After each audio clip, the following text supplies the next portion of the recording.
어제는 버스를 타고 가는데 버스 안에서 고등학생 정도 됐을 거예요. 친구들끼리 이렇게 같이 어울려서 가면서 대화하는 가운데 이야기가 좀 거친 이야기가 좀 나오더라고요. 그래서 순간적으로는 애들이 어떻게 저렇게 말을 거칠게 할까 했는데 말이죠.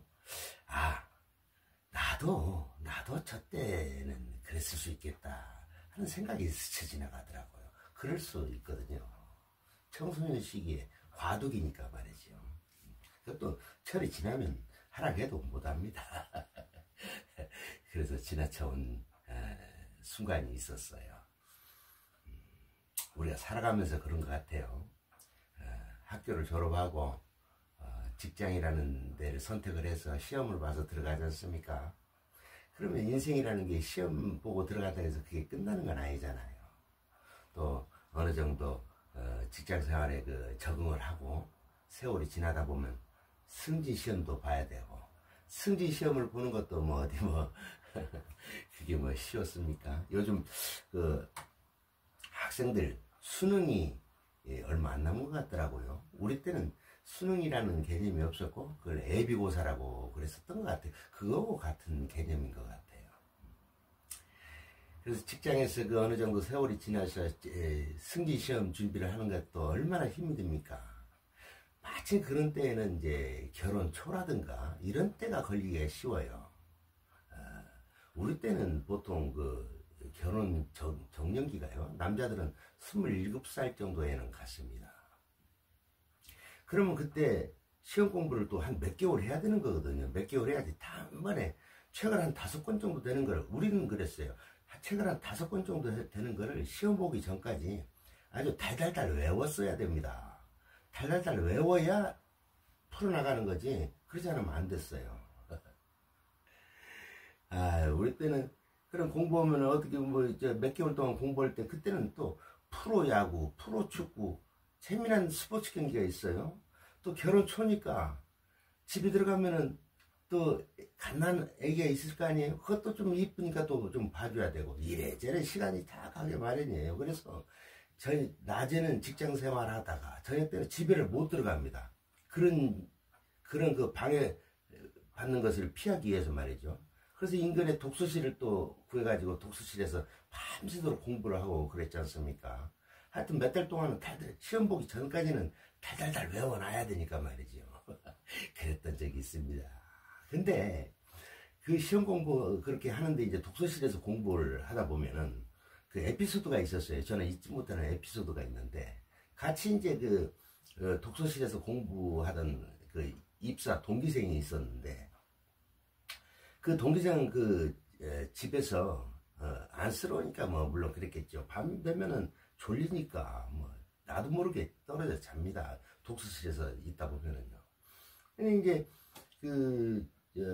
집에서 이제 궁예지책으로 뭘 하나 만들어 사다 줬다 그러면서 보여주는데 보니까 그게 뭔 줄 아십니까? 우리가 이 안경 있지 않습니까? 안경 이걸 보면 저 귀에 거는 이쪽 이런 부분 있지 않습니까? 이런 부분, 이런 부분만 생긴 것을 파는 데가 있나 봐요. 이제 그게 무슨 역할을 하냐면, 이렇게 이제 안경처럼 이렇게 쓰고 이렇게 걸고 있다가 공부를 하는 겁니다. 그럼 초저녁이나 이렇게 정신을 집중하니까 졸리지는 않죠. 11시 넘어서 12시 넘어서 심야가 될수록 이제 졸리잖아요. 그러면 이렇게 고개를 끄덕거리죠. 고개를 숙이면 이게 숙이면 삑 소리가 나게 돼 있어요. 삑 소리가 나게 해놨더라고요. 그러니까 얼마나 우스운지요. 같이 옆에서 공부를 했었으니까. 12시 넘어서 이렇게 되면요, 삑 소리가 나요. 그게 뭡니까? 잠깐 존다는 거죠.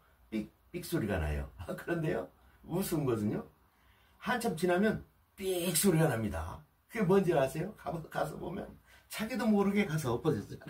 자기도 모르게. 이거 아주 본능적인 거죠. 자기도 모르게 자는 거예요.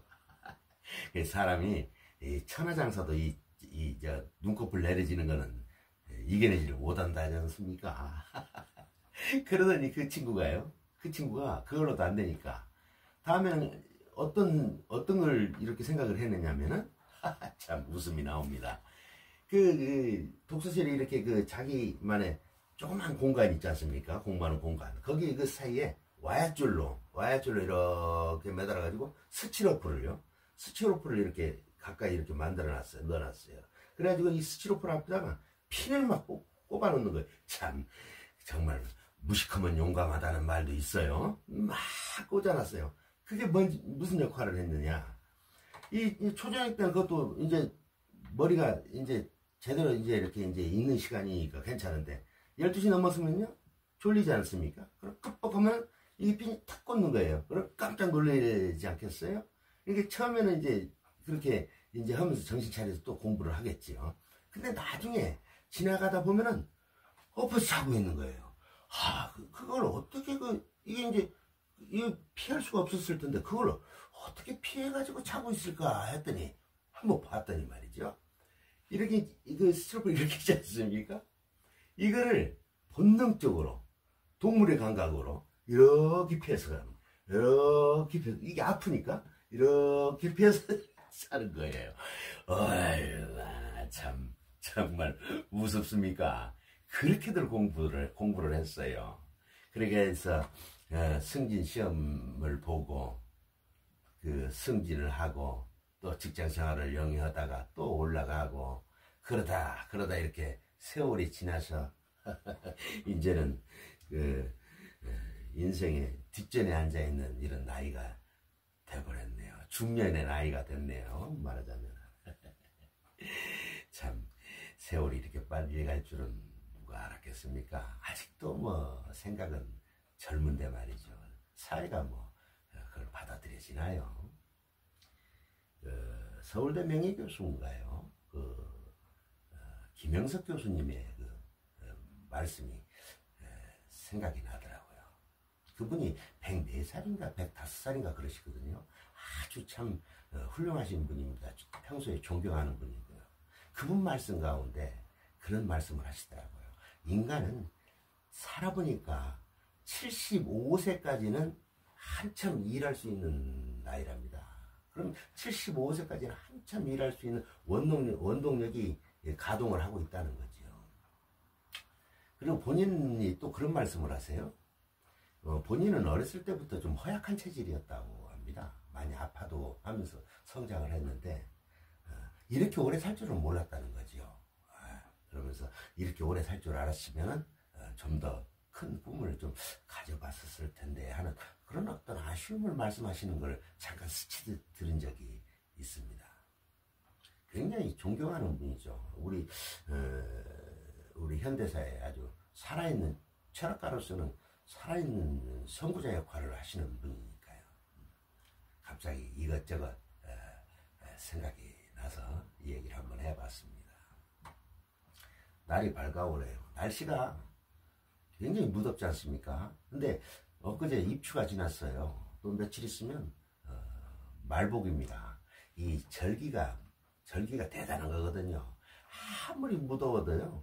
이 절기가 한번 이렇게 지나가면은요. 꺾어지게 되어 있습니다. 야, 어떤 이치인지는 정확히는 이제 뭐 잘 모르겠지만 정말 대단한 거죠. 절기라는 게. 오늘도 아무리 무더워도 다 지나가게 돼 있거든요. 오늘도 멋진 하루 응원하겠습니다.